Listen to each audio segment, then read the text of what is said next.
How's it going, everyone, and welcome to another video. Today we're going to be going over whether or not Baldur's Gate 3 is actually as good as everyone says it is, or if it's just another overrated game. But first, please consider giving the video a like and subscribe to the channel. It helps out massively. Now, let's get into it. Long story short, this game is phenomenal. Thanks for watching another video. See you in the next one. Only joking. Sure, I could just end the video there, saying go try this game, it's fantastic. But I wanted to share with you all my experiences with this game that's been dominating my life for the past couple of weeks, and go over what makes this game so special. Part 1. The journey begins. It all started about 2 weeks ago. This game has been on my wishlist for ages, since I just kept hearing such good things about it. Then, I got a notification saying it was on sale, and I just so happened to be looking for a new game to play, so I figured I'd pick it up and give it a go. Little did I know, I was about to play one of the best games I'd ever played in my lifetime, and my social life would become non-existent for the following few weeks. A quick backstory on me. I enjoy a good story in a game, but it isn't the most important for me.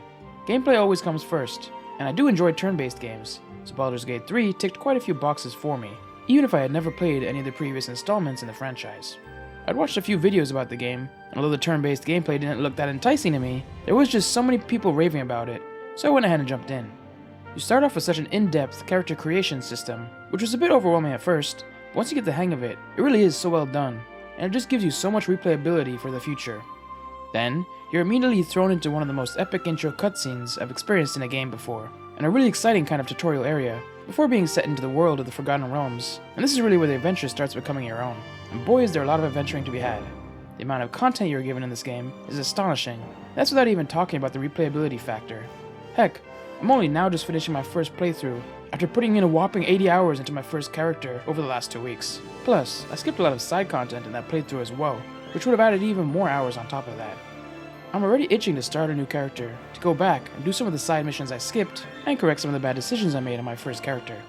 I even started a new series on my other channel, Interactive Questing, where I'm taking the viewers along with me on an interactive, cinematic journey through the game, as I narrate the story of our protagonist, Tav, and his companions as they navigate the treacherous lands of Faerun. It's a lot like the series I do on this channel, called The Story of Eternum, but more interactive, as between chapters, there will be polls for everyone to vote in to decide on how Tav will proceed, and at the end of each chapter, there'll be a major game-altering decision to be decided on by the most upvoted comment. If this sounds like something you'd be into, and you want to join us along for the journey, I'll have that video linked now, in the video description, and at the end of this video, so you can go check it out. But it's safe to say, I've already more than gotten my money's worth out of this game, and I'm nowhere near being done with it. Part 2. Endless content. Now, like previously stated, playing through a full campaign alone will leave you with more than enough content to get your money's worth, but Larian Studios didn't just stop there. The sheer amount of options you have for how you can approach every situation in Baldur's Gate, and how the situations will evolve based on your prior decisions or who's in your party, is absolutely mind-boggling. This leaves you with an endless amount of hours of replayable campaigns, all of which will feel fresh and different. And I'm not just talking about branching dialogue, I mean true mechanical and narrative freedom. You can solve problems with brute force, charisma, stealth, or even just creative spell use. Want to throw a shoe at a boss mid-conversation? You can. Want to convince an enemy to kill themselves with a silver tongue and some luck? You can do that too. It's a game that asks, what do you want to do? And then actually lets you try it. My first character was a stereotypical big brute of a warrior, rushing in and tearing things up. I used intimidation to get my way, and it worked out pretty well. But, as I saw situations play out in my campaign, I was just constantly thinking, wow, it would be cool to make this kind of character, or that kind of character, to see how things would have played out differently. And with 12 class options and 11 races, I just have so many kinds of characters I can build and play around with in the future, to see how things could have played out differently if I approached the situation with a different mindset. Not to mention, there's mods you can get as well, which I haven't had time to dive into yet, but that just adds even more content for you to experiment with. But what will your gameplay loop look like? If you're a fan of Dungeons & Dragons, you're going to love this game. It's going to feel very familiar to you. I'm not one that's really dabbled too much with D&D, but I have watched my sister and her husband play through a few campaigns with their friends, and this is such a similar experience. You'll be thrown into a rich world, filled with colorful characters, and be given the freedom to proceed however you like. As your character levels up and gets better attributes, they'll be given even more options on how to proceed, and whether or not you're successful with your decisions will be determined by the roll of a dice, just like in D&D. The game is split into multiple chapters, and as you progress through a new chapter, you can no longer access the old maps or side content, so you want to make sure you're fully ready to proceed before progressing your story. But it's not just about exploring and talking. There's also times when you'll come into conflict and need to fight your way out of it, and that's where the turn-based combat comes into play. Now, let's be real. Turn-based combat can be hit or miss, but here, It's spectacular. It's not just about numbers and dice rolls. Verticality, environmental hazards, spells, combos, everything is a tool for creative problem solving. Every fight feels like a puzzle with 10 different solutions, and boy does the difficulty ramp up the further along you get. From your first fight, with a few basic moves, to a boss battle in Chapter 3, with tons of options and ways you can defeat your opponent, it's insanely intricate. A few of the bosses took me several hours and countless attempts to defeat, and that was on normal difficulty, so if you're one for a real challenge, you can ramp up that difficulty, or if you just want a more story-based experience, you can drop down the difficulty to a lower one. Just another nice feature Larian threw in to respect all the kinds of gamers who want to give this game a go. I've played a lot of turn-based games in my time, but none have quite matched the level that Baldur's Gate 3 has set, nor had the amazing story behind it either. Part 3, the story. Now, I won't give away any spoilers, as I truly believe everyone should experience this game for themselves, but trust me, the story in this game is phenomenal. This game doesn't just tell you a story, it immerses you in a living, breathing world. Every new map you go to is engaging, filled with secrets, lore, alternate paths, and consequences. You might walk into a random cave and find an entire subplot that could have been skipped entirely had you not decided to go down that path. And yet, this new subplot is fully voiced, deeply written, and has its own moral dilemmas for you to handle. That's Larian going above and beyond to give us the ultimate role-playing experience.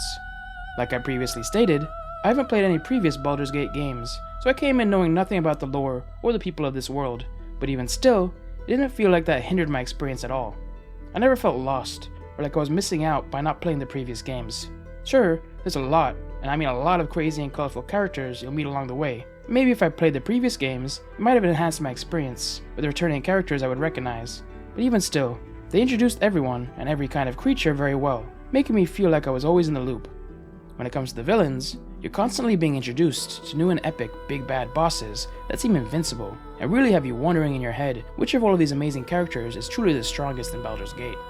It's like an anime in that way, with constant new epic bosses being introduced for you to align with or war against. And when you finally take one of these baddies down, not only does it feel amazing, but you often get really epic pieces of game-altering loot that will help you as you move on to the next one. Plus, just like with the rest of the rich characters you'll meet in this world, the backstories of these villains are so interesting and deep, I'd often find myself wanting to learn more about them, and even watching 20-minute videos on YouTube deep diving into their history. Then, there's the companions. Every companion in Baldur's Gate 3 feels like they were pulled out of a novel. Astarion, Shadowheart, Lae'zel, Gale, these aren't just party members, they're fully realized characters with complex backstories, internal conflicts, and meaningful development. They'll challenge you, disagree with you, romance you, or leave you. It makes every playthrough feel like a unique experience where your choices truly matter.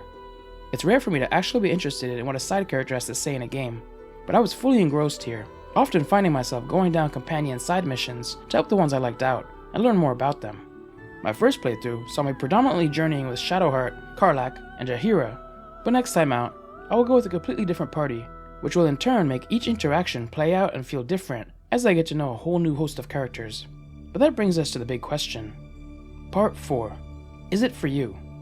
Now, it's always hard to give a personal recommendation, as everyone likes different things from their games. But if you're someone who has yet to give this game a go, and you enjoy a good story, I would for sure 100% say give it a go, especially if you're a D&D enjoyer. This is one of the best games I've ever played, and it's well deserving of all the awards it's received. If you're still on the fence, it doesn't hurt to try, so just pick it up and give it a go. You will know very quickly if you enjoy it or not, and if it's not for you, you can always get a refund. Plus, the game's constantly going on sale, so if you're still not sure if it's worth the money, you can always wait for another sale to come around and pick it up for a discounted price. Or, if you want to experience this amazing game, but don't have the spare cash to purchase it, you can always follow along with me on my new interactive playthrough in Tav's story, and you can help choose what decisions we'll make as a group. That video will be linked in a few seconds. But let me know if you've played Baldur's Gate 3 before, or if you plan on picking it up in the comments below. And if you enjoyed the video, please consider giving it a like and subscribe to the channel. But until next time, have a good one. Thanks for watching another video, and a massive shout out to all the channel members and patrons seen on screen now. Links on how to become one in the video description. If you'd like to join me on an interactive journey through the Baldur's Gate 3 universe and help shape our protagonist's future, click on the video to the left. Or, if you'd like to get my thoughts on another one of my favorite games of all time, in Cyberpunk 2077, click on the video to the right.